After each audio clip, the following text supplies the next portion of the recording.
karaniwang traffic sa may kanto ng Anonas at Aurora Boulevard. Iiwasan natin yan.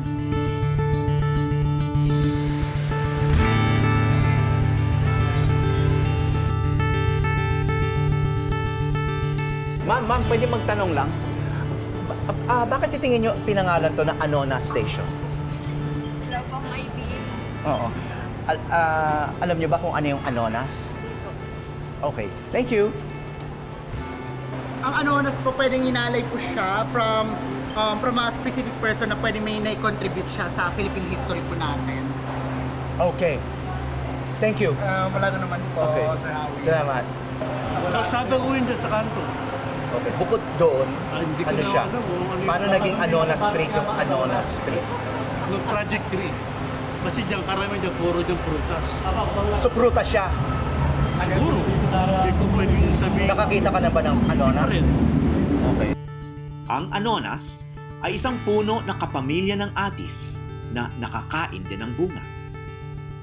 Dinala ito sa Pilipinas ng mga Kastila mula Mexico. Madalang na lang itong makita ngayon. Kung hindi isang kalye, mas kilala na ang Anonas bilang istasyon ng tren.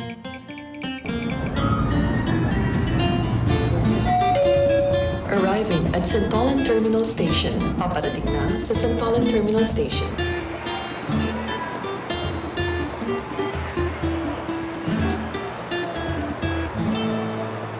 Okay. Sumakay tayo sa Anonas, tapos dito tayo bumaba. Saan magaling yung salitang Santolan? Siguro po sa Barangay Santolan na.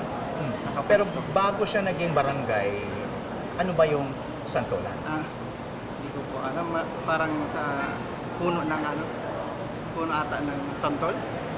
Mga puno. Kasi mga puro barangay ng Pasig. Manggalan, Niyugan ba yun? Hindi ko alam. Basta yung ganun. Good answer. Thank you. Thank you.